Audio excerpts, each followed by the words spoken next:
Yes, children, let's continue the topic, the French Revolution. So, as we know that the people of France were very much happy by the democracy in France. When they were very much happy by the democracy of France, many assemblies were formed, many new governments were formed because there were different type of groups. We remind that Jacobean clubs, we remind the first estate people, we remind there were the different type of clubs formed, the Revolutionary Women's Club, and we remind the conventional assembly. So there were clashes in between the people, and that's why the command was going to hand of army.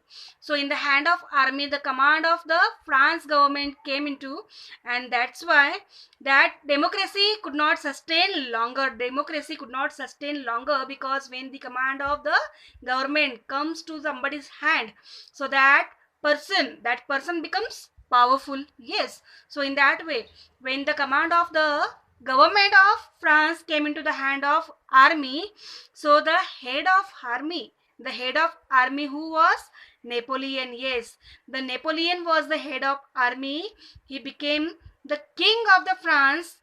He took whole charge of France government in his hand. He destroyed the democracy from the France and returned back to monarchy. He became the monarch, the king of the France. So Napoleon with his army came by rule by 1799 till 1850. He became the king, and he remained on the rule. And by 1804 he himself declared that he is the king of the France. He is the monarch of the France. He is the king of the France. By 1804 he declared himself as a king of France. Okay, and when he declared himself the king of France, so he introduced the new laws, new rules. So his new rules and new laws were called what? Napoleonic Code. We used to say Civil Code of 1804, and it is also known as Napoleonic Code. So what were the things in that? What were the rules in that we are going to discuss now? What are the features? And children, this question is very much important for you. This topic, this used to come in the exam. So what is Civil Code of 1804? Very easy, children. What the Napoleon did in his rule, that we are going to discuss here. So when Napoleon came onto the throne by 1804, what he started? He placed equality before the law in the society of France.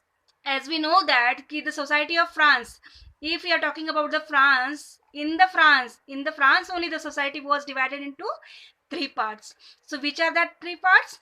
First estate, second estate, and third estate. Yes. So when these parts were divided, so we knows that in the first estate the clergies were coming, in the second estate the nobilities were coming, and in the third estate the middle class and common people were coming. The peasants and all the lower caste people were coming.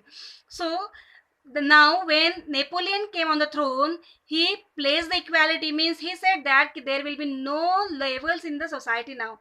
Now clergy, nobility, and the family of nobility peoples and the common people will be equal in front of government, in front of law. Okay, so in this way, by not keeping any type of estate, he placed the equality. Equality was placed by Napoleon. Then establishment of right to property. During the different type of assemblies, Jacobean clubs, during the conventional assembly, national assembly, during this time the right to property was abolished. Means nobody can keep the private property with them. Those who are having property, that property will be equally distributed among the people. That law was passed. But as Napoleon came on the throne, so he placed the law that now everybody could have their right to property. Means now everybody, as their capacity, as per their capacity, they can have their own property. This law also was established by Napoleon. And feudal system abolished. Now what is the meaning of feudal system? Feudal system means the people of third estate. The people of third estate, they have to work to clergies and they has to work to nobilities. So As a servant they has to work without salary sometime, and with pressure they has to work to the nobility. So this type of system will be abolished. Now without salary and forcefully nobody will be working to the nobles, to the clergies. If they wish, if the people of third estate they wish on salary they can work, but there will be no force, there will be no force to work under the clergies and nobilities. That was the feudal system. So that was abolished by whom? By Napoleon. Peasants freed from the serfdom. Now peasants means farmers. Farmers were compulsory to pay some part of their crops, their yield, their crops to clergies and nobilities. So now Napoleon, what he did, he freed the farmers, the peasants, by paying the part of their cultivation crops, their grains, to clergies and nobilities. He freed the peasants from that type of things, and by these things only the people of France, they considered Napoleon as a liberator, as we have learned last year. So they considered Napoleon as a liberator. Okay, with this many things he did. What he did again? The removal of guild restrictions. Now there were guild, means that same thing. Taxation on the export of goods in the another towns, another cities. So that cities and on the cities and in the different states, whatever taxes the merchants has to pay, there were restrictions. So that restrictions were removed, and that's why all the trade become free.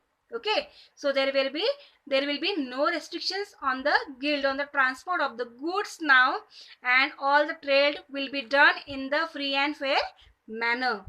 Improvement in the transport and communication system, means transport system was totally improved during the time of Napoleonic rule, and communication system also was very much improved. Okay, means now people can communicate with one another freely, and the goods transport can be easier for the traders. In this way he introduced the new transport systems.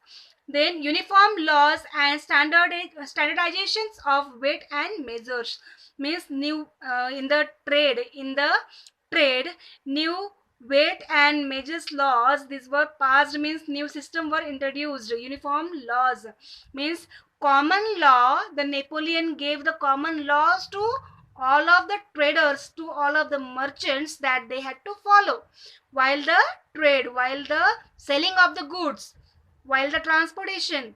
During that time they had to follow uniform, means the common laws they had to follow, and new modernized weight machines and new measures, new ideas of measuring the goods and weighting the goods, that were introduced by Napoleon.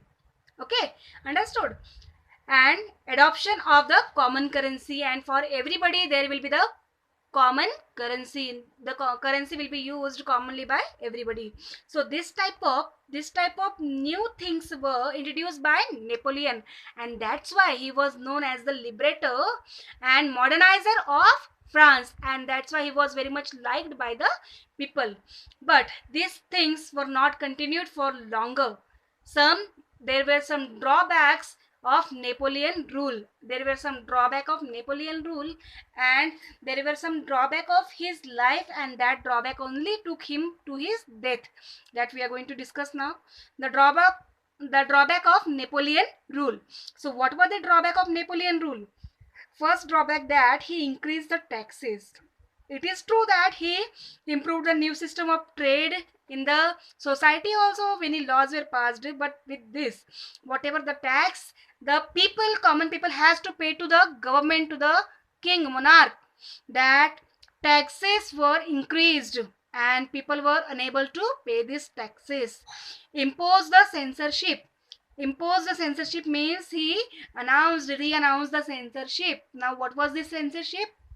During the monarch time, this censorship was followed. So what is the meaning of censorship? When any news, anything cannot be telecasted, cannot be written, cannot be printed with the permission, without the permission of government. Without the permission of government, without the permission of monarch, anybody could not print anything, anybody could not telecast anything. That is called censorship. Means with the permission of government only they can telecast any news. That is called censorship. So that censorship was abolished during the time of the National Assembly. But now when Napoleon came on the throne again, so that censorship was again imposed in the France society.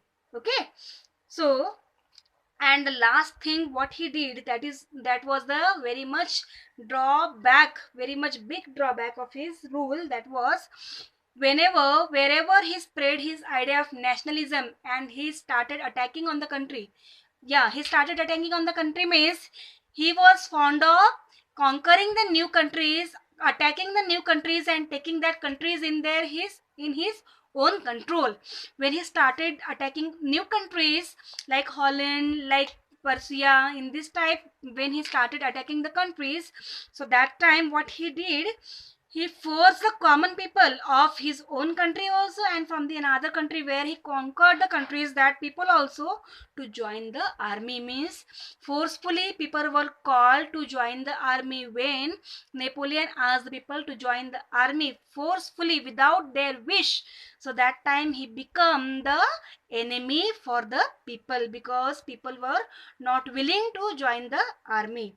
So from anywhere, from the new country and from his own country, he was taking the people forcefully and asking them to join the army, and that was the drawback his rule.